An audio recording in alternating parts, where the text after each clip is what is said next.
one thing, but we want to keep that joint. It's all about wealth, you know what I'm saying? So we're going to get it on. We're going to have the tournament, and whoever wins got to see me. So let's go, baby. We out of here. Bring your A game. What?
Happen here.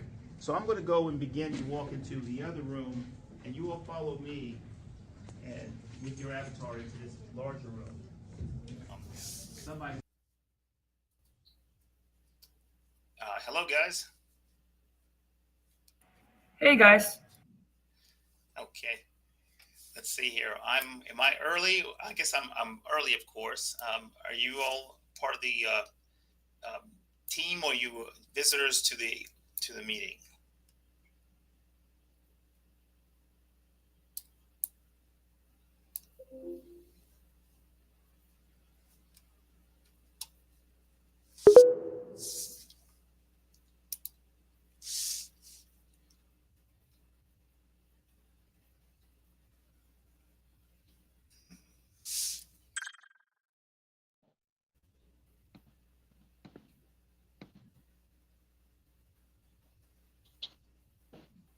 Hey, Neville. Hey, how you doing? Doing fine. Good, good.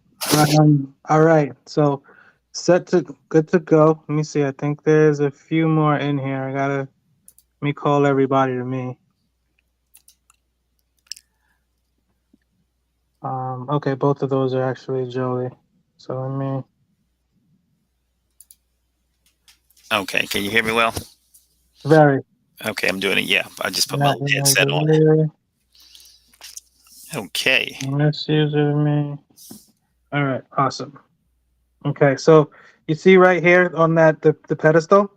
Yes. Okay, so right at the pedestal, guys, just look up. You'll see that logo in the sky. Click the logo and then look down and then go there. Sherman, you can go right up to the pedestal to see it. Okay. And it'll bring you right to the floating hall. and they're already gone. Thanks, Jolie.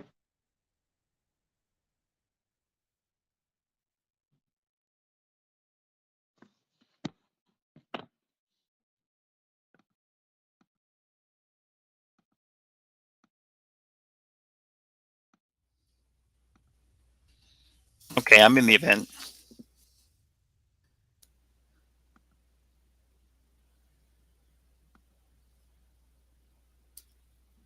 Hey, Zero. Hey, what's good, bro?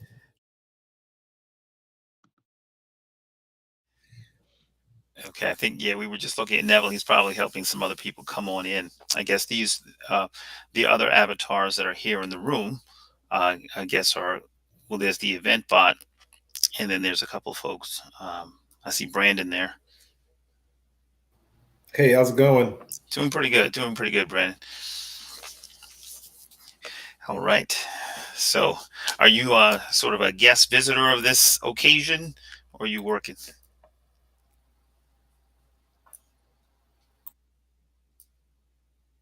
Who, Brandon? Yes. Yeah, I'm doing a little bit of both. Okay, A little bit perfect. of both. Okay, gotcha. All right.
Okay.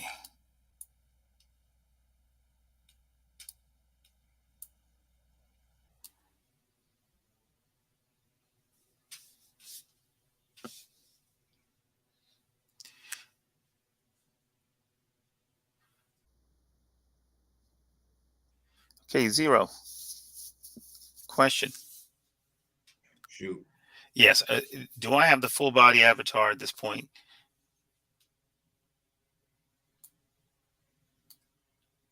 or do I have the just the bust? Yes, you have the full body avatar. Press camera mode and you can see. Okay, gotcha. I see. I got you. Yeah. Every time I went in, I was looking for that. I'm like, where's the button?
Okay. So Zero, I guess Neville is in the other room. Yeah, he's directing traffic into here. Okay. I just want to make sure that the people who are here are acknowledged. How's everybody doing?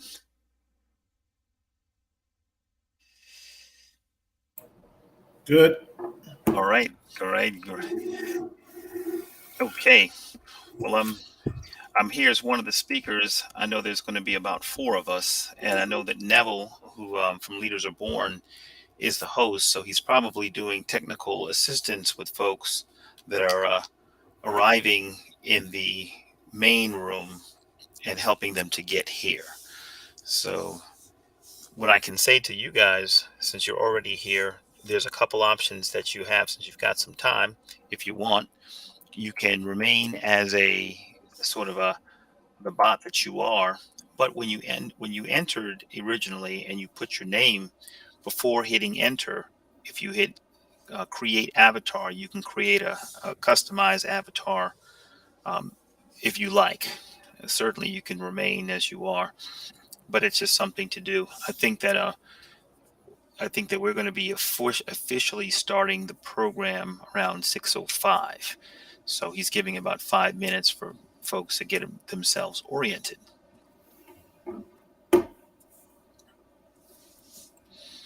And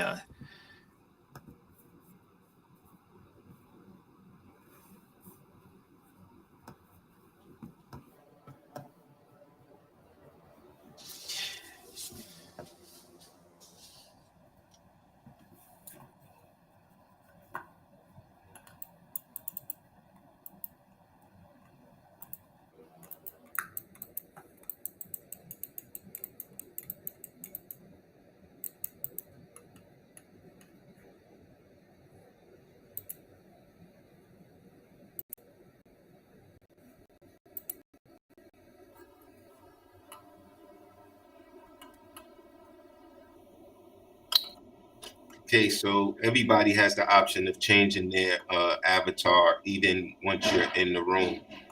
You go up to the top right corner, you see the box with the blue, red, and green. Click on that. And then when you click on profile, it'll have customized avatar that's under the options.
hey, Zero. Yeah. Do you remember the conversation I had with Neville last night? So you have to look, click that. Okay. Where? I'm in both rooms right now. Oh, I see. The room that I see. somebody else coming in. Okay. I think it's a couple. It's like 3 more people in the room. Hello? That he trying to get. Hello. Can hear you. Are you here for Yo, what's up, y'all? Can y'all hear me? Yes, we can. I hear y'all, but the thing is, it's like it's low because I don't got it set to speaker. So I'm trying to figure out how do I set this to where it's like in speaker mode so I can just hear y'all louder. Well, right now I'm the only person talking. How well do you hear my voice? No, see, I hear you as if like you're in my phone instead of like on speaker. So I have to I put the see. phone to my ear, which means you're not gonna see me. I understand. I see. So you want to make it so that I got you. I understand. There's Yeah, a like if you got somebody on speakerphone, that's all. yeah. There's what's called a megaphone button. I don't know if you What can happened? see that. There's a microphone, and right next to the microphone, there's a megaphone button. You can A try that. megaphone. Yeah, right next. Like, look at the icons at the bottom of the screen. You'll see a microphone image, and right next to that, you'll see All a. right, let me. Try that. See if that'll work. All right, good. Like the way it's. Hold on a second. All right, hold on. Let's see if this works. You said it should be a megaphone. Yeah, Yo, yeah, yo. yeah. We can hear you pretty well. So I Yeah. guess So next to the microphone is like this other joint that I see, but it's not like. is it what color? Is it red or blue? Nah, it's not lit. It's not no megaphone. I'll tell you that. Okay. So it's just so what I see at the bottom of my screen is I see the microphone, I see the what looks like a look, it could look like a light, but it's a It's like a megaphone. recliner, like a chair. Yeah, but on the right next to the chair, do you see it? There's no other icon Oh, there. nah, but that's my camera. Okay, yeah, I think you're missing one of the. I think we need to make you need to be put in presenter mode, and you will see what I'm talking about. And maybe Neville will hook that up for you. He just entered the room. I'm here now. Who needs to be in presenter mode? Yo, Yeah, yo, hip hop Neville. gamer. Like, see, I hear you. I hear you like better, Neville. I hear Oh you loud. yeah, I'm here because I have my megaphone on.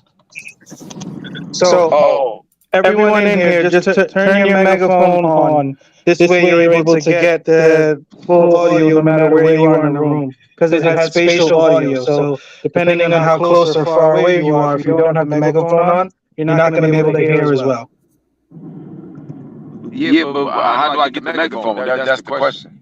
We hear you clearly now. So I think yours is No, already set. I don't hear y'all loud. Like Neville, I hear you kind of loud. See, my thing is, you know how when you're talking on the phone and you could put your phone on speakerphone, so you could just hear it loud, so the phone don't gotta be near your ear.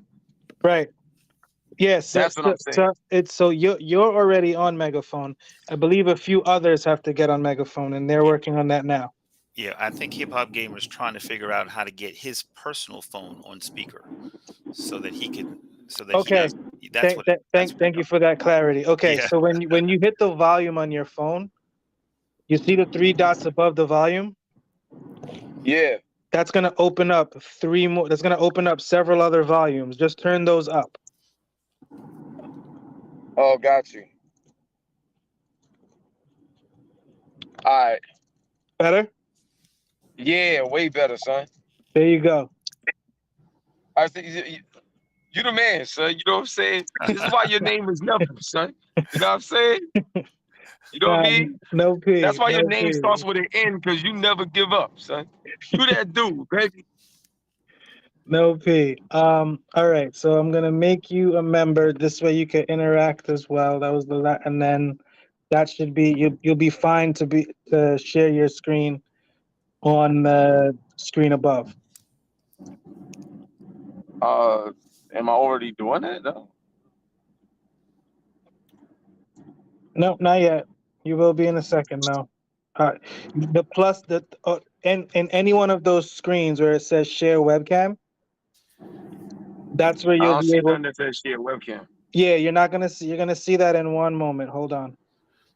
Yeah. If you could have Hip Hop Gamer put his image in the middle, because he's going to be in the main screen, that would be better. Right.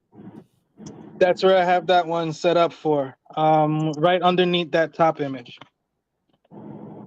All right. So, G, you see the screen in the middle? Yeah. There's on the left-hand side of the top. You'll see a plus sign. If you go up to it, yeah. Wait, hold up. Screen in the middle. Hold on a second. On the top left-hand All right. corner, you'll see a plus sign.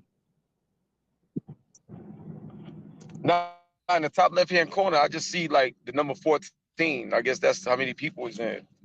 No. On the top left-hand corner of the screen. Move up a little bit more then.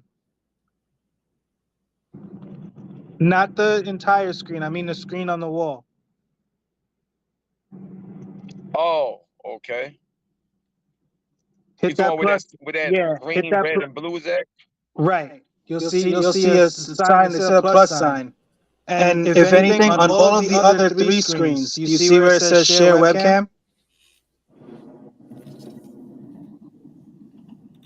Hold on a second. Hold up. Let me see something. Wait a minute. Share. I'm trying to see. Nah, I don't see anything that says share webcam. I'm like, I see a streaming screen, and it says zoom in, cancel, download, and something else. You can do streaming screen.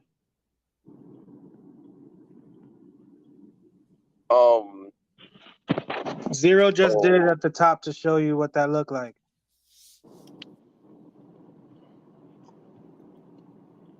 Did I? No, I just hit zoom, and like zoom me in. Well, I'm trying to back out. What you on your phone? Wait, Zero, he can't hear you. G, you on your phone? Yeah, I'm on my phone, son. All right, that's probably what it is, man. Okay. Sorry. So then here. Oh wait. No, so then, wait. Webcam, mic. Oh no. Fly mode. Oh. That ain't it.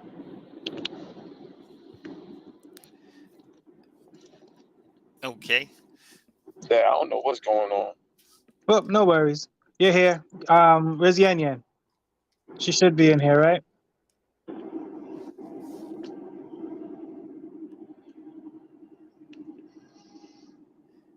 Yeah, I think I saw her there.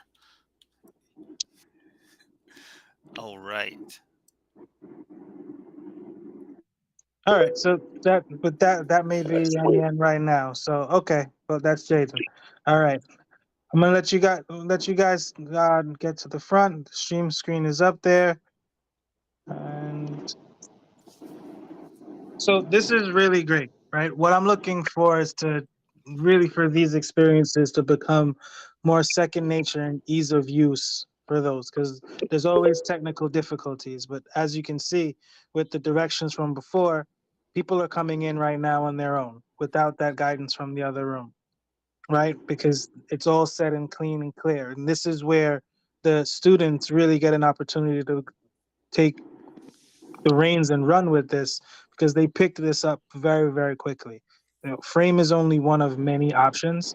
There's You Are Nowhere that I just got introduced to. You have Spatial, you have Sandbox, you have Minecraft. So the opportunity here to be able to meet, greet, engage, and create becomes immense.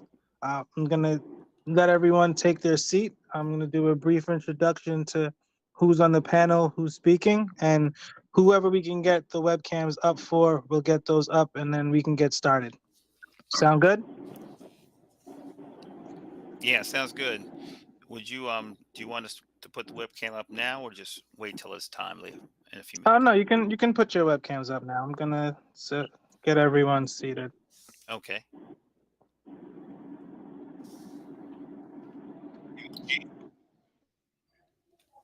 Gamer, can you you see the shared webcam?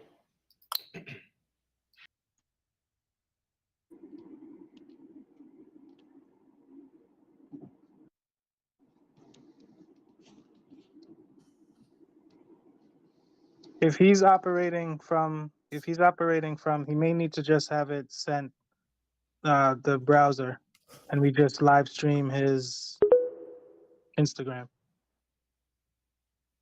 So everyone should be seated with the exception of a few, right? Mhm. Okay, great. We have a few more coming in. This is awesome. All right, let's get a couple screenshots and get things moving. Sherman, you can share your screen at the top, right? Yes, I think I should be. You're, It should yep, be up right now. you're up right now. Yan Yan, you have the opportunity to do so too. So can you do so on either the screen to the left or the screen at the top? And Brandon, I'm going to ask you the same.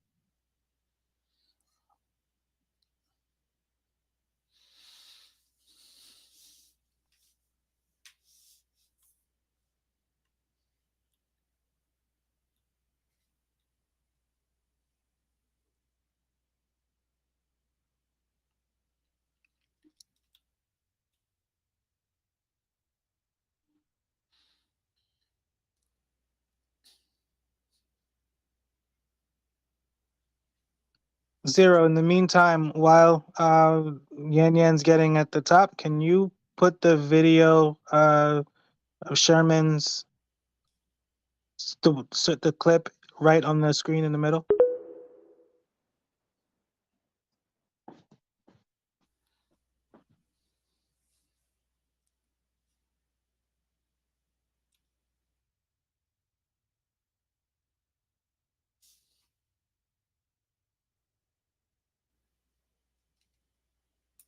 Okay. Brandon, you hear me, right? Awesome. Don't hear you. You can take yourself off mute. Yeah, I hear you. Okay, awesome. So Sherman, Yes. all right. Now you and Brandon have not yet had a chance to meet, right? No, So we have not. I want to show that video in the middle to everyone that's watching. Brandon has been working in the metaverse and is a DOE vendor, working in the schools, doing his best to make sure kids have a better understanding of what this Web3 technology is going to look like now and in the very near future for their career building. Sherman has been working as a real estate attorney and heavy in the metaverse, and I met him at Triple Play Conference where he was doing a continuing education course on metaverse and education, showing where virtual property is, what the laws around that look like, and again, where the future of careers come in, even for realtors and home buyers. So this is a conversation that I wanted to have with you guys as well as Yan Yan. As soon as we get Yan Yan up top, she's been doing some awesome things with Play Dreamland and mentorship within the space.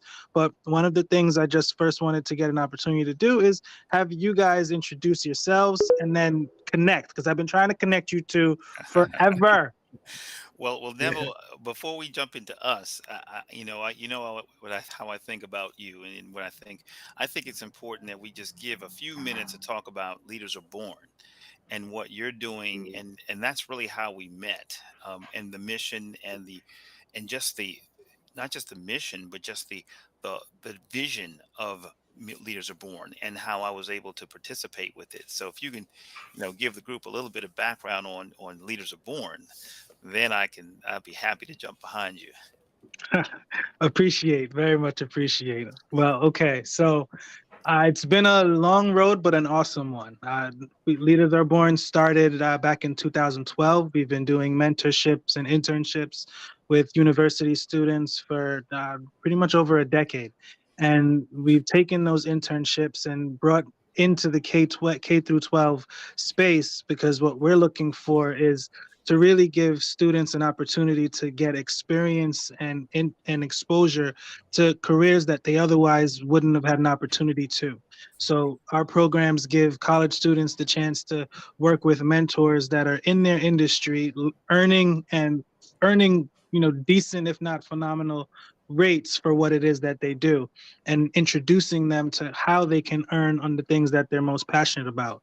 What we've done from there is we take those college students and we now bring them back into the high schools, bring them back into the middle schools, and engage them in programming that allows the younger students to really first find out what their passion is, and then allow that passion to blossom into a purposeful career. So we show them how they can earn on the things that they like doing, so they can then spend any continuing education time or resources towards something that really gives them, pride and purpose and value. Because that's really first and foremost. If we can showcase how they can better value themselves and better value the work that they do, then they'll feel better when they're moving throughout life and moving throughout career. One of the things, or some of the things that we do, as you can see, Zero put the image up and the video up now, is we go into the schools and we showcase and we introduce them to the metaverse. We let them build out spaces of their own so they can work and collaborate and get that leadership and, build with others, build for the school, but really provide a place for them to understand what digital assets are. And again, most importantly, how to value it and earn off of them.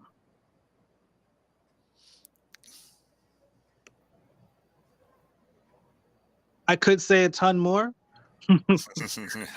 but in terms of how we met, and I know that's why Sherman's a little quiet waiting. Yeah. So I'm at Triple Play because I'm actually a licensed loan officer as well. So I'm licensed in New York, and New Jersey, and Florida. And I've been working with and, to get realtors to really jump on helping their clients through virtual tours using spaces like this. And we've connected the college students to work with the realtors so we can get them engaged in the industry, because there's tons that are interested, but the nature of work is changing, and it's changing ever so rapidly, both work and education, right? So my goal was, how do I connect more students with more mentors and more teachers, that in the event of something that they can't be in person, what can they do on a digital level that's still of high value? And that's where these classes and these engagements come into play, where it allows for us to be able to give the students a maximum exposure to things they otherwise wouldn't have gotten an opportunity to. And one of the things of working with Brandon on, and you both can speak to this, is the nicest part about getting the students engaged is finding out where their interests are, because where their interests are 9 times out of 10 lie with a company that provides that product or service. So then we give them the opportunity to do a 90-day experience where they're doing the roles and responsibilities of a job that particular company is hiring for. And we do that semester in and semester out. So by the time they come into school and they're leaving school, they've already had several months, if not several years, of experience in the job that they're trying to apply for. This way, they're not going in, asking for an interview. They're more commanding it. And with that said, I will hand it over to Sherman and hand it over to Brandon. And if Hip Hop Gamers here, G, I will let you do an introduction, because you are in and of itself. I need to speak less. Oh boy. Well, I guess I'll just do brief on the introduction side. Like Neville said, I'm a real estate attorney, but that puts me between two trades. I've been doing this 25 years, traditional, buy, sell real estate and helping commercial investors and whatnot. But in 2019, about 5 years ago, I heard the word virtual land in an article I was reading. And then I started to see it on Bloomberg, and I wanted to understand what was virtual land. Here I am, a practitioner over 20 years and never heard the word virtual land before. So I started this big exploration on it, and I found out what it was, and just exactly where technology was taking not just the trade of real estate, but I found that it was taking the trade of the profession of law in the same direction. And currently, I teach continuing education courses in real estate that involve metaverse and digital assets in the future. I teach metaverse law to lawyers who are interested in understanding the direction of the legal industry in the metaverse. And this fall, I'm going to be doing an adjunct professorship at my alma mater down in William & Mary, down in Virginia, teaching the law and business of the metaverse. And so I'm kind of all in seeing where the future of this is all going. And that's what literally led me to meeting Neville, because he was attracted to the fact that I was teaching it, and I knew that he was on the K through 12 level. And everything we're talking about in the metaverse and everything I'm learning is for the generation that is in third grade and below. Those are going to be the kids who will live in a world where metaverse is not even a thing. It's like the internet. It's always been there. It's our generation, the folks I'm talking to in this room, we're looking at it as a new technology or as an emerging technology. And even in the room we're in now, this metaverse experience is crude and very experimental. Looking back, what people will say about this very experience is that, oh, that was a first iteration of it. What it will look like 3 and 4 years from now is going to be completely transformed, and the use cases that will come from it in education is incredible. I'm actually, and that's why I was glad to be in front of you guys. So I'll be teaching the first real estate course of my law school's 300-year history in the metaverse this fall. And so education on the higher side or the K through 12 side, everybody has got to experience and learn this. And anyone who's getting involved in it now are simply going to be the leaders and the front runners, and not just the pioneers, but the business movers for this technology as it proceeds into the future. So that's my little overview. Thank you so much. I'll jump right in. Really excited. You said you hit on so many, great things as well as Neville. I really appreciate that. I just want to introduce myself. My name is Brandon Baskin. I'm the founder and CEO of Vivid Imagination. We are dedicated to teaching students all about the creation side of the metaverse, building, making sure that students have, as well as have access to the creation tools of spatial computing, as well as being able to build out on different game engines. I'm really excited to be here today for several reasons.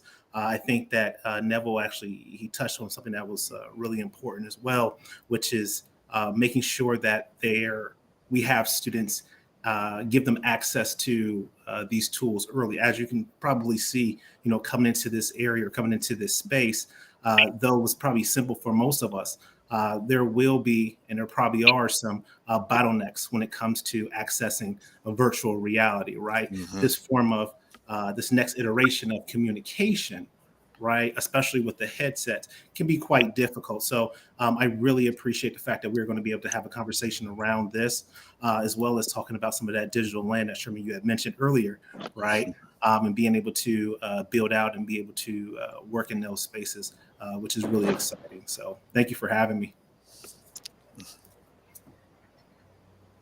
No, definite pleasure. Definite pleasure. G, I'm going to let you take the table. I know you got to go. He's on his way to a premiere. It's about to be crazy.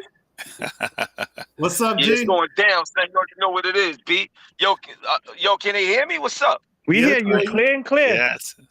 I bet we lit, son. So, my bad, man. I'm literally in the car about to head to a red carpet right now and so like that. I got a lot of special guests that's about to be on my show. But anyway, y'all, one love and God bless. I'm hip hop gamer, you know what I'm saying, on Hot 97. I'm a character in different video games, and I make songs for video games as well, like NBA 2K Playgrounds 1 and 2, Watch Dogs 2, Twisted Metal, and many others. My grandmother, rest in peace, she's the one who taught me how to play video games when I was 4 years old. So I've been playing video games all my life. Now it's officially my career, and I'm not just talent. I'm also the business. And what I mean by that is some of my partners is AMD, Logitech G, Samsung, the New York Stock Exchange, and I could go on and on and on. So I know the ins and outs of like everything, you know, in gaming, culture, entertainment, you know, sports, like you name it, I'm a part of it. So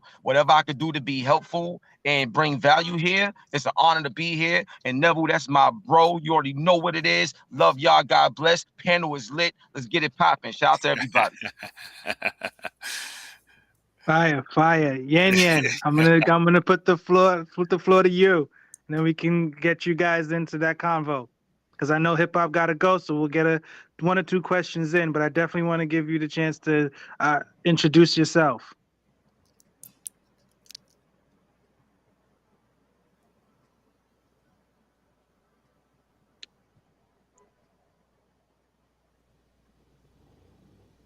If she's having technical difficulty, all good. All good, as we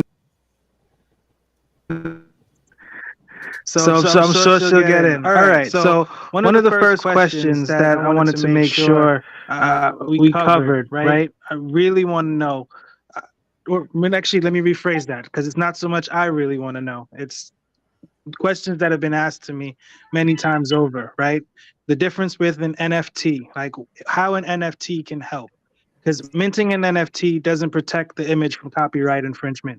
So who actually owns an NFT, and what's the difference between that and getting a copyright?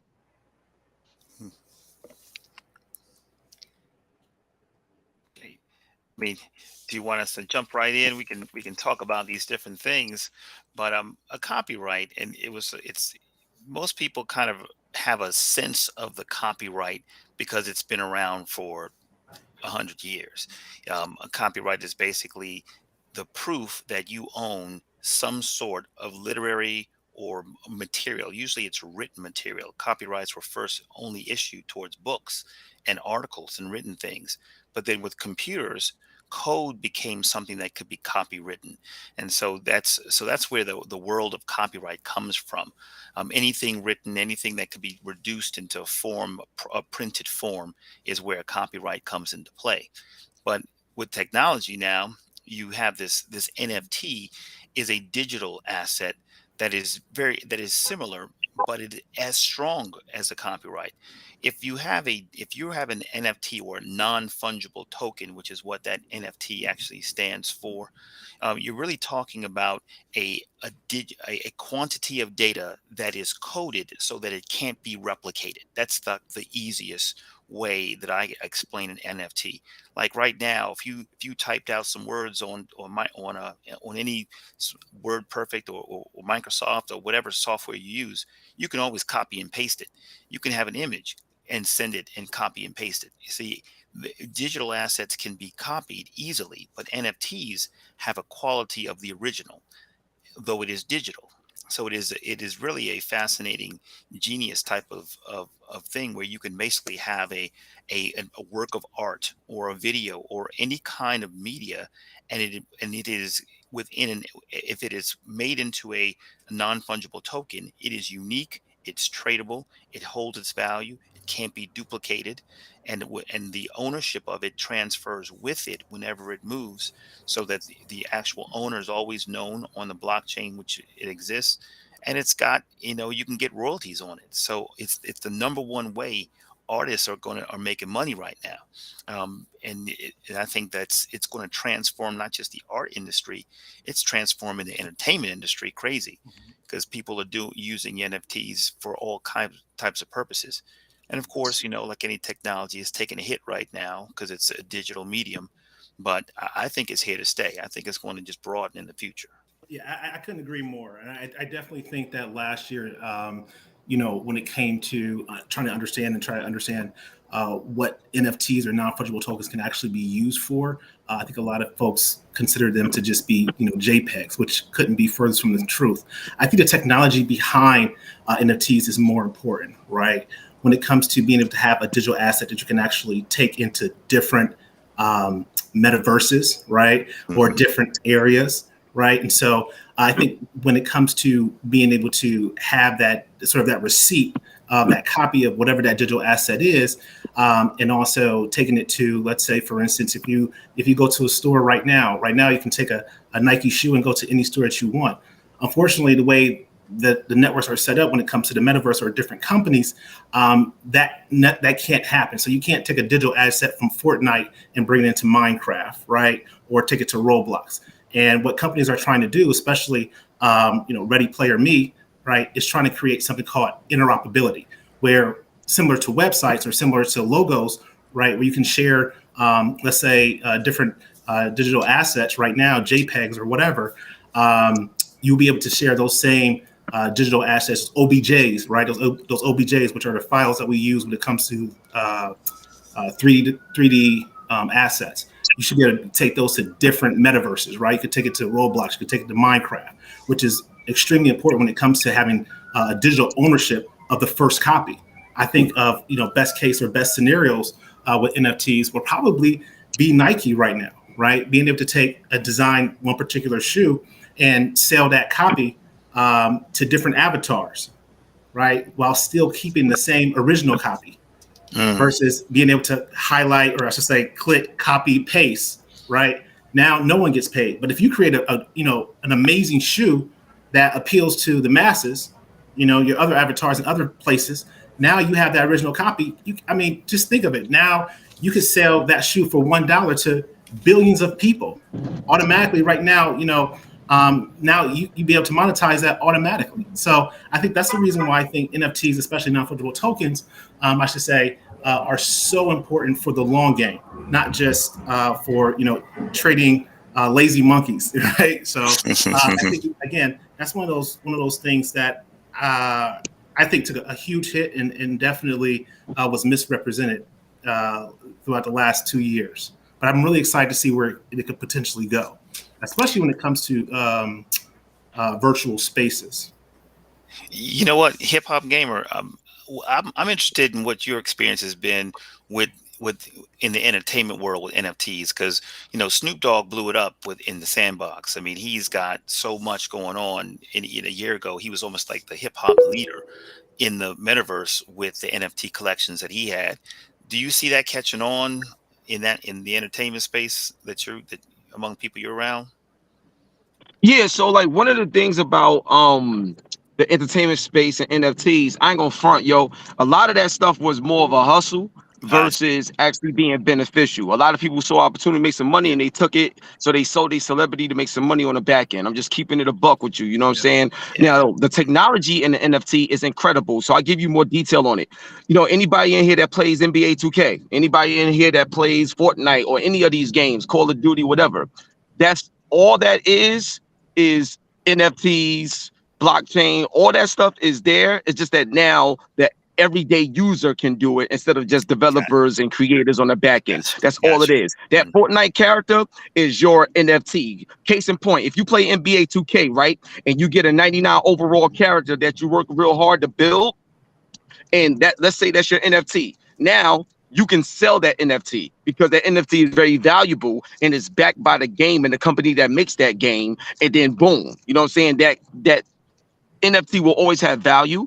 But the unique thing about the NFT is if you got a 99 overall in 2K22, that same 99 overall can be transferred to 2K23, to 2K24, to 2K25, because it's in the same ecosystem. So something that you do once will always grow in value no matter what happens or come next.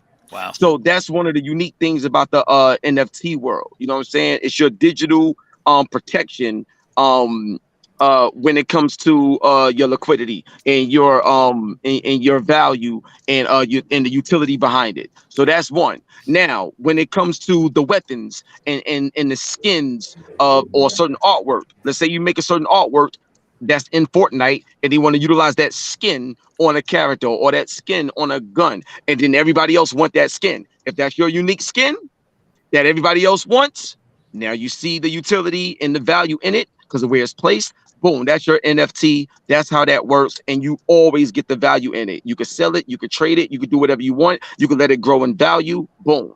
So what a lot of the entertainers did was they found a way to understand the business side of it. So someone like a Snoop Dogg, you know, he took it further beyond just NFT, but he also took it further to the point where he's gonna have sorry, that's my stop. But where they're gonna have they're gonna make sure that outside of just the NFT, that's why they went to the playground. Yeah, and so when you look at the playground, like the metaverses that you can actually purchase and buy on Sandbox and stuff like that, that's the next level. Because now you got the characters, you got the NFTs, but now you actually got the platform where people is going to visit. That's why everybody is buying up digital real estate, because everything you see in real life is going to be reproduced virtually, and that's the importance of you know, just this whole world.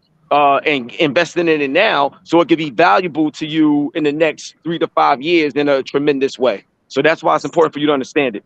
So that said, but I do gotta run, y'all. I'm so sorry. I'm literally at the spot I gotta go to. So I'm so sorry, but I love y'all. Thank y'all so much. Yo, Level, thanks for having me. If we're still here, feel free to give a shout back on that carpet and say what's up. Oh yeah, if I could log in, I will. You know what I'm saying? So just so y'all can show y'all the carpet. All right. So but one love, I'm gonna try to jump back in if I can. All right. All right, man. Appreciate you. All right, dog. All right, one love, y'all. Let's get it popping. Peace. Yes. So that was actually a great segue, because my next question is really, what's the importance of a digital twin, right? We're talking about what that property looks like, what the digital property looks like. You know, we've in other conversations, we've touched on smart contracts and, you know, digital deeds, what that looks like to have the blueprint of the home and then get the NFT of the home, purchasing those well before the home is even built, right? So, you know, given the scope of where things are from a Web3 standpoint, what is the importance of a digital twin and understanding it? Well, I'll jump in real quick, Sherman, and grab this one. I know you had the last one. First off, I think, and this is my opinion, this is also my prediction, I think the digital twins will be more important than any metaverse or any concept of Web3. And I'll give a couple of examples, but I think we should start off first by saying, what is a digital twin, right? We'll probably hear that word tossed around throughout this conversation multiple times. And I would definitely suggest, if you are in front of a computer, to Google and look this up. So right now, what we have is a physical world. Most companies, I should say Fortune 500 companies, especially manufacturing companies, are doing this right now. BMW, Mercedes, NVIDIA, just to name a few. Intel are doing this currently right now. And the idea of a digital twin is being able to copy the real world in a 3D simulated environment that would then allow AI, robotics, and also remote machinists and people, engineers, to be able to utilize the machines that are currently there, to utilize the tools that are currently there and make copy. That's just one way. And why is that important? It's because for companies, unfortunately, for the work, let's say the labor load, and here in America and other parts of the world, is that it cuts down on mistakes made on the fabrication floor, right? As well as protecting lives. But let's be completely honest, it cuts down on the overhead, right? The bottom line. And so by them being able to create a digital twin, what they're then doing is creating a completely humanless fab lab. And we know that this is working right now. We know that this is the way that it's moving by simply going on to your phone and downloading Amazon and clicking a package. There are currently factories that have 0 human beings inside the floor using different technology, as well as NVIDIA's Omniverse, right? And I believe Amazon is currently doing that. They've been doing that for the last 5 years. That's just one way the digital twin is going to be extremely important. And the reason why I believe spatial technology, as well as extended reality, is going to be very important to make sure that our babies, like Sherman said, the young babies, the 3-year-olds. I had a conversation with my partner today about this. That how important that it is for the younger students, especially, to understand it, because this is going to be their world. But going back to the second way the digital twin is, and why is it so important? We all know that ad revenue generates reasons why companies do things, right? Obviously, we see Meta, scaling back a lot especially on Metaverse, because they're losing a lot of revenue, as well as Apple taking over a lot of the app stores, right, because of the ad revenue. This digital twin that we're speaking of, and there's multiple digital twins, right? A lot of companies are trying to do this. It's a race to get there. It's a race. OVR is at the very beginning of it, and I think that they're going to probably lead the charge. Because of something called SLAM technology, simulated locationalization and mapping. Look that up. That's an amazing term to use, especially if you have young students, to let them understand what this means. This is for augmented reality, and this allows augmented reality to be placed anywhere in the world using latitude and longitude to have a digital asset placed in front of you. Now, when we talk about the digital twin for this particular vertical, right, mapping the entire world. You want to think about your house, think about, the great places you probably visit, Peru, whatever, Times Square, LA, whatever, Hollywood sign. Now imagine a second place that's a digital twin, a copy of this place in Times Square, where there are no screens, just buildings, right? In the physical world, but in the digital world, you have localization, being able to put signs that are only attracted to what you like, right? What are your concerns? What are your interests, right? All around you. So what I see is completely different from what Sherman sees, completely different from what Neville sees, right? With whatever apparatuses that's on our face, right? It could be a head-mounted display. It could be, contact lenses, whatever, with a field of view that projects exactly what my feed is. Now, this is kind of scary in a lot of ways, but it's a very real use case scenario that a lot of companies are betting on right now. Okay, and so again, going back to the reason why this digital twin is so important is because now we have ad revenue that could potentially be, and it could be highways, it could be arenas, it could be anywhere, because it's is a localization mapping, meaning that it can be only by the numbers of the longitude and latitude at the exact same point everywhere, right? Even when you're shipping or swimming and yachting, so it's a very serious conversation around, okay, what's the metaverse in itself, I don't want to get too far off, but the metaverse in itself is not real. It's not. It's a concept. And so this is the reason why no one can really explain what the metaverse is. But a digital twin, in a sense, is something that is tangible, that can actually be betted against, right? You can put your money against, and it's happening as we speak. It's just not something that's being broadcast. And so when it comes to, I should say, the importance of this digital twin, I think it's best for us to understand, one, how can we understand it, where we can possibly use it, but two, where can we sort of push our students to build things that solve these problems around the world, that this best case scenario could actually move forward, right? So I know it's a little long-winded, but again, it's extremely exciting because, again, it gives validity to the concept of XR. Yes.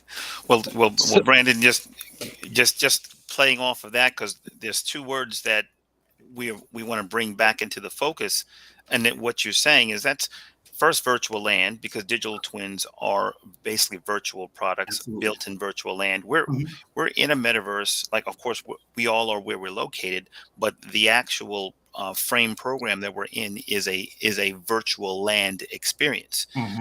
And virtual twins are going to be virtual land, and they're going to be sold and leased like any other in the quote real world. And so what I see, and since our subject is education in this, what I'm seeing is, and what's happening now, and Brandon, you see it too, university campuses, schools are going to have digital copies of their actual locations, the digital twin. And these virtual twins of schools and of colleges and of campuses and also ultimately of workplaces and offices and stores are going to build out the world where there is, and at the cost of who? The public. So the public so the school system is going to purchase from some vendor a digital twin copy of its school houses for its children to go into. So should there be a natural disaster, should there be a COVID outbreak or some other pandemic, kids can just rotate right to the digital twin of their exact school and have educational experience. Same thing with college and going up. There will be a generation of kids that will know their virtual classroom more than they will the physical building, and that is exactly the direction of all these technologies. It's actually merging. But the who pays for it, just like websites. Every company and every school and every entity that has a website pays for its own website, and because the metaverse is going to, I think the metaverse is going to be built out in the same manner. That you or I, who have a company, who have a business, whoever, we're going to actually create buy virtual land, have a virtual building, have a virtual twin of either our existing office building or at least some other, and that will be our presence, just like our websites, just like, and it will be no different.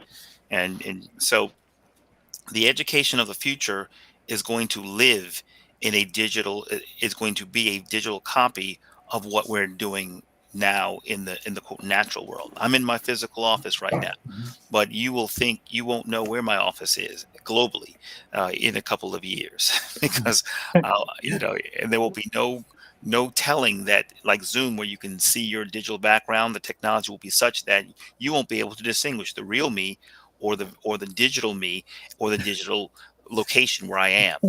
And I think scary stuff, Sherman. Scary stuff.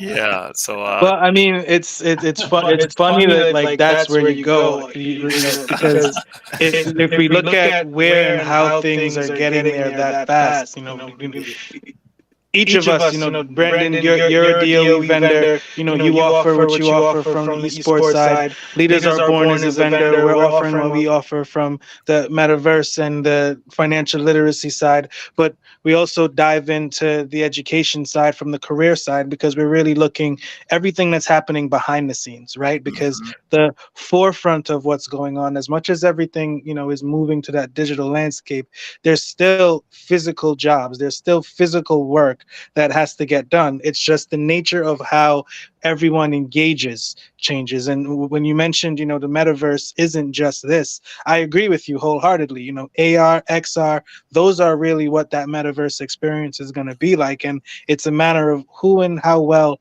we're acclimated to what that experience is, so then we can then engage in that new form of work. So you kind of answered one of my other questions, which was, what would you define the metaverse as right now? And how would you define it 5 years from now? You want to jump in on that, Sherman? You want me? Yeah, well, I'll start because I'm going to have the layman's view. You'll give the technical view. Well, first, I see the metaverse as quite this simple. There is the physical world and the physical human being. Then there's the digital avatar and the digital world. And the metaverse is when I leave my physical body, I am in my avatar and completely inside of the digital experience. Not like I am now, where I'm sitting at my desk looking at my screen. I can still see my surroundings here. What I see the metaverse is where it is with the VR glasses headset. It is where I have haptic gloves. It is where the computer, where my physical self and my physical surroundings are shut out, and I am existing as an avatar and only can experience the digital experience. That to me is where the metaverse begins. Augmented reality is kind of before that. I now am I'm looking into the metaverse from my seat in my office, but I'm not in it until I can shut out my office. And that is how I see the metaverse. So I think in the future, my glasses right now might have a switch or a button or just voice activated, where I can just automatically shut out everything I'm seeing and be in the metaverse. And I don't even think I'll be calling it something separate into the future. It will just be what it is. So that's what I see now, and that's what I see in the future. Well, hey, real quick, Brandon, before you jump in, Yan, how are we with Mike? Can you hear me now? Yes, we can. Oh, okay. I was like, ah, really? For sure. Because I was talking so many times, like sometimes like for a few minutes, and like, because we have those like silent times, and I was wondering, huh? I didn't know you guys didn't hear me at all until when we came to, yeah, the question about the NFT. Yeah, I'm so sorry about that, guys. So because I missed the introduction section, so I'm just gonna quickly do a self introduction. So I am the co-founder for Dreamland, and also Web3 education platform and talent network called Talent Tree and Blockchain Academy. So Dreamland is a Web3 wellness app that rewards people for sleeping well and living healthier. So we actually use NFT to reward people doing, have better sleep schedules and also habits, and also some daily habits like exercise, walking, meditation, etc. And in the meanwhile, I'm just as passionate as many of you guys here when it comes to education, especially education related to blockchain and Web3. I'm all about that. For me, I believe that innovation is great, but for to continue and foster, the next generation or any further future of the Web3 industry, it is fundamentally essential to foster the adoption through education and talent development. So that's why in Talent Tree and also Blockchain Academy is actually organization together. We basically focusing on, bringing the next gen of Web3 talents together, offering them top-notch resource and trainings, and collaborating with universities as well as some of the best players in the space, and like help them to succeed in the industry and in the future world. So thank you so much for giving me this quick opportunity to just give a quick introduction. And when it comes to metaverse, I believe that when it comes to definition, as far as how it is, it is the definition now that is a virtual world that many engage and connect, right? But what I'm seeing more in the future is that what we think of metaverse today is going to change, because more and more the digital world, as well as the digital world versus your real world, is going, the line there is going to be less and less.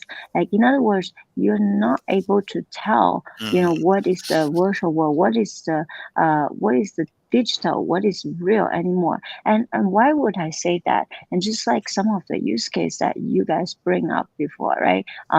For example, offices, and now, well, before that, like, we go to the office and work, and then after COVID, more and more is more popular for remote work. And then this is the trend now. It's actually like, like the offices are being built in the metaverse, and also people will be more common working in the metaverse, because the hardware is gonna get less heavy, and it's gonna get more adoption. And also in the metaverse space, it's funny because this week I was just chatting with a metaverse company, and they're also involved in some crypto educations and tradings and stuff. And then they were telling me, like, we're building a space, like, for traders, that they can see more screens for their crypto trading. And I was laughing. I was like, they have enough just seeing like 3 screens for what they're seeing now. But that's just an example of like how many use cases and this virtual office can actually help your productivity, your work for the better. And people is going to engage in the metaverse space. And you, right nowadays we have a lot of physical contacts with people, specifically, of course, families, right? But in the future, people are more and more going to connect in the virtual space, especially the new generations now. We know all the kids, they're all day long. It's their favorite place to go to Roblox and, hang out with their friends there. That's their world, right? So what they understand of the actual like real world versus the digital world, the line is gonna get, more blurry, and then they're gonna, that is the future that everyone is living in. So that's awesome. I appreciate, and I know everyone here that resonated something serious because it just makes sense, right? So that said, touching on exactly what that looks like, when we look at what the hardware looks like, what the technology looks like, you have semiconductors, you have the chipsets, you have the publishers from video games. These are all opportunities, and these are all companies that are hiring, right, or will be hiring. So given with the technology disparity, what do each of you see as breakthroughs, but also barriers to entry, or the other way around, barriers to entry that now this technology helps create breakthroughs for? Yeah. So one of the things that, and I guess this is going to tie into the last question a little bit. Just to double check, make sure your megaphone is on, so we can hear you. Because if you came out and came back in, you may just have to put it on again. How's that? Can you hear me now, Neville? Much clearer. Sherman and Yan Yan, just double check that yours are as well. But yeah, hear you clearly, Brandon. Go ahead. Awesome. So yeah. So one thing that I think is really exciting about the next technology, when you talked about semiconductors, you talked about hardware versus software. We talk about this interchangeable presence versus reality versus digital, and it's sort of meeting at the middle and not really being able to tell the difference, is something called a BCI, right? Brain computer interface. And I think if you know anything about Elon Musk, and he's talked about this multiple times with Neuralink, but I should say beyond that, there are several other companies. One company in particular, this is the reason why we can't bet against Meta or Facebook, right? Previously known as Facebook, is a company called Control Lab. They were bought in 2017, 2018. The founder of that company was actually the founder of Safari. Netscape, right? He helped build out Netscape back in the early 90s. And so what that technology actually does is allow you to have a controller, there's an apparatus around your hand or your wrist or wherever, and allow you to move the cursor or touch digital objects with the intention of synapses, right? And so why that's really important is it's because in a digital place, using hand tracking or using hardware, heavy hardware, or having something toggled to, let's say, gloves, toggled to a bigger headset, it could be pretty uncomfortable, right? I probably have put over thousands of students in headsets, right? And every time I go do an event, the one thing you see is, women especially, they don't want to mess up their hair. They don't want to mess up their makeup, right?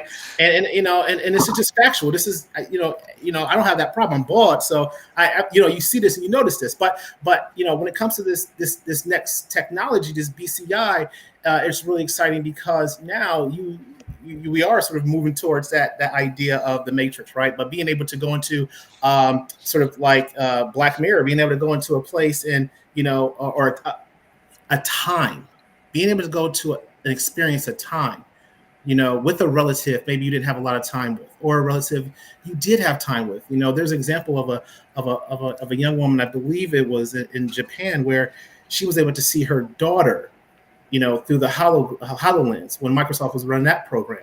And, you can only imagine how emotional that experience had to be for her, and now imagine being inside of a complete virtual space where, there's high fidelity of the images that you're seeing, and perhaps even being able to touch them. This is one of the things that, BCI can potentially offer. And it's really exciting. And I don't think they talk about it enough for obvious reasons, right? But I think that this technology is going to be extremely important moving into this space of the future of the metaverse or spatial computing or XR. So I think that that's going to be something to definitely look out for. Hi everyone, this is Jojo. I agree with you, but I think I have a one concern is for Neuralink, for Elon Musk's Neuralink. I think it's too early to talk about it. And in my prescriptions for metaverse, I think the biggest opportunity right now is between NFT and GameFi. Why I say that because the several days before, as we can see the BAYC's the other side, other land. I think that's pretty great because right now I can imagine why people need metaverse is gaming, and also why I said NFTs because right now the NFT story like can't move on. Why I say that because the NFT assets have be like real utility, and where is the utility coming from? The only thing I can think is they have something they have to create somewhere like to spend something. So the only thing so I think that's right now the biggest like opportunity is in GameFi. So like other side, other land is doing pretty good job. But I think this is also the prisoner dilemma for other NFT projects such as Doodles. Because I think these blue chip assets is except the BAYC, they are if they are doing the metaverse from from now, and they have to spend a lot of money and also a lot of time, but they don't know if they will like take over the market or not. If they don't move, then once the BAYC like finish the other side, other land, they might be like they might be dead in like soon because for longer time business you have to compete with your um, compete with like other NFT projects. So the only thing I thought is like these projects want to survive, they can collab with other side, other lands. That's my prescriptions. Well, I can say this. I can say this, and Jojo, you said something just now, a word, GameFi, and and really, Brandon, gaming. I think that education in the future is going to be gamified. Period. Like there's going to be all learning will have a gamified aspect to it. We're in a gamified situation right now in this very room. We're all, and I think that this is the direction of basically everything that we're going to what we're going to be calling the metaverse is going to be a gamified life, realistic life experience. And that's just, I think that's the future of education. We can see that now with children. 75% of all American children actually have a Roblox, have Roblox profiles and play Roblox. That's just one platform. If you draw that line outward into the future, pretty soon you're going to get to where every child, but if you add Roblox to social media of any kind, one almost perhaps near 100% of all young people now will be very familiar with gamified experiences and will be doing that. So I feel that what Jojo is saying, what Brandon is saying, what Yan Yan is saying, is just the direction of where we are. And I think education is simply a doorway, and gaming has already led the way. And I think that everything else, as far as law, real estate, business, is just going to trail and follow. Exactly. But yeah, the only thing I can't imagine because like most of people they are like talking about like real estate in the digital assets, but I don't know why it's important to people. Just because I don't play the sandbox doesn't mean like other ones like that doesn't mean anyone else they don't play sandbox or other side other than. By the way, I didn't buy the assets such as like land digital lands inside the game, but is there anyone can tell me like why it's important in like in a digital? I can tell you that. I can tell you that real quick. And Brandon, you can I jump can too. You can jump right onto it. Okay, so go ahead, Jimmy. Yeah. You want to go first? what I see from a real estate side is that just like, think about it this way: when you use Google Earth to find a location, you're using a software that takes you to a street, and from that space on, there will be private owners of the experience to go from that street into that house, into that location, into that mall, and those are all digital land experiences. You'll be able to own the quadrant of digital space in a program where a mall is, and the mall will actually lease it from you. So there is a huge investment opportunity in digital lands whereupon gaming environments can be built in that digital space. And we're in one right now. We're in a digital space that is leased for an experience.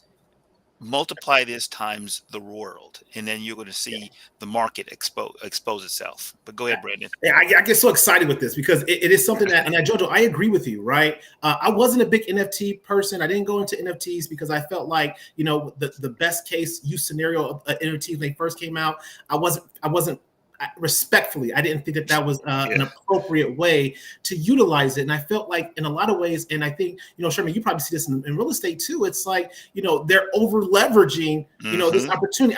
So I didn't really get it, and so I said, I'm gonna stay away from it, but I love the technology behind it. With that being said, when it comes to digital land, I think I talked about this before, Jojo, before you came on. If I could try to paint a picture of a digital twin, right? Like we talked about having that digital twin where you're mapping the entire world.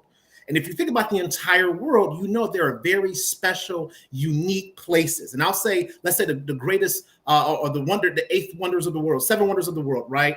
But we can even go and say, what are some of the popular places for tourism, right? We can say, well, it's Times Square. We know it's the Louvre. It's probably Big Ben, right? If you've ever been to Koh San Road in Thailand, that those are really awesome places to go. And a lot of people go there, probably to hundreds of thousands, maybe even millions, and whatnot. Now, if we have a digital twin, a mapping of this world, right? And that digital land, right? That digital land space, I talked about this before, which is OVR. This company is doing it right now. You have to think of, if there are companies right now building out a very unique mapping of the world, and they go and they sell parcels of that particular space, right? And I would definitely download OVR, a shameless plug. If you go and you see what they're doing, they're selling pieces of Times Square, right? For literally per square foot, because they know if they win the battle or the war, I should say, the race to be the number one digital twin of augmented reality, that means if you can get 100, let's say a million people to buy this application, when you have an apparatus on your face, let's say the Apple glasses, right? You walk in Times Square, you're on their platform, you have that digital altered carbon world. You have that digital real estate, or that ticket, that NFT. You own that land. Guess what? You know who's going to buy that land to get that advertisements, right? The person that has the top dollar, because they know whoever comes in that particular spot, right? They'll get eyeballs, they'll get attention, and so that's why I didn't buy digital land at first either. What I did was I invested in the companies that I thought had the best application to map the world. So I'm not sure. Does that make sense to everybody? Am I clear? Yeah. Exactly. It makes sense. I agree with you. I think the digital lens, if it's like, okay, I know it's like worth to buy it. But in my opinion, it's like, for right now, if there's many people use metaverse, this is an opportunity in the future, no doubt. Because if you own specifically a rare land, so this is just like your own space and your own brand. You can, so imagine you can build probably a Disneyland for yourself, but people go into your space, and they might pay you $1 or $2 because this is your land, your property. They have to pay you. Or you may have a casino right here. Like you can create your own game and people can join it, and people also pay. So that's the point. I think I get it. So this is important. And for right now, I think for NFTs, for blue chip NFTs, it is worth to buy it because, such as like BAYC, it's not just a picture; it's like a brand. You can bought this picture, like you can bought this like online digital app, and you can brand yourself, branding yourself. And when you talk, you will see the community power. Like people will like leave the comment below, or you have your own community. I don't know if like people do love the community things or no, but I do love it, and I see many of those people like have a blue chip NFTs and they successful like So Jojo, Yeah, definitely yeah, appreciate. I have to kind of keep this a little bit to time. So sure. there's two more real questions that I want to get out. I'm gonna kind of put in a two-part question, right? So Sherman, on your end, I'm gonna relate it to real estate. You speak to you speak to attorneys, you're speaking to agents, you're speaking to brokers. What would it be that what would you say to new realtors and existing ones that are looking to really grow within the industry? And before you answer that, Brandon, I want you to ponder this one. Given how many conversations we have with principals, educators, teachers, parents, those that are looking to really push this as, or at least find out what those opportunities are for their students to just engage in a better world. A lot of what we do, and both Brandon and Sherman, our focus is how do we use this and leverage this to help cure violence, right? How do we really take that attention equals currency and give the access to those that can now use this as a method to, one, earn, two, learn, and three, separate from the nonsense that's happening around, really just outside boredom and what seems to me in many cases the fact of just lack of access. Yeah, I'll jump in the real estate side. While you've been talking and while Brandon was talking, I came across a site last year, and it's been out there. It's called basically, Next Earth, and you'll see it on my screen up there. And as Brandon was talking um, uh, about Times Square, this program is doing a less attractive version of what Brandon's program is doing, and they're selling the digital space of hovering above Earth. Like they, if you were flying a plane Yeah, 1,000, airspace. yeah, in the airspace above it, you can own in this program the tiles or the airspace above Times Square, and you can buy that. And if this becomes a popular program, then this is virtual land that you'll own, and people will pay you to visit their space here, and the value of that NFT of that digital land can be traded down into the future. So but this is not this is a crude version of what Brandon's program and what the future would really be, where there'll be a program, let's call it, Leaders Are Born World.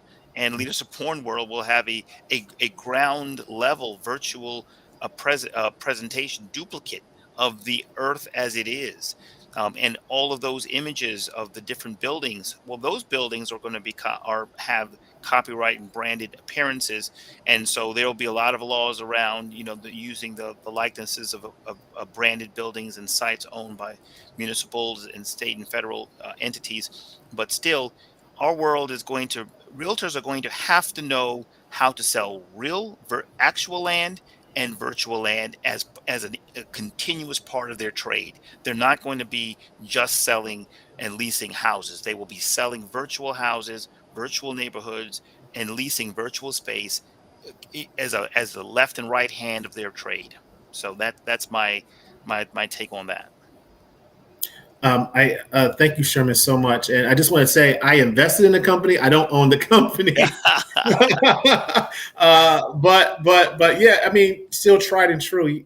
I think you're absolutely right. I think well, my daughter is here, and I'm gonna have to run soon. I promised her that we're going to go to the movies. She ran off, and I wanted her to talk a little bit about her classmates. But hopefully, if she comes back, she will. But to answer your question, Neville, just about the access to, and I guess overall, best use scenarios with students, and how do we give access. And I'll just share something that we're currently working on at East New York Middle School with Dr. Smalls and the One World, Joe Carvin, which is really exciting because I think that it serves a larger picture.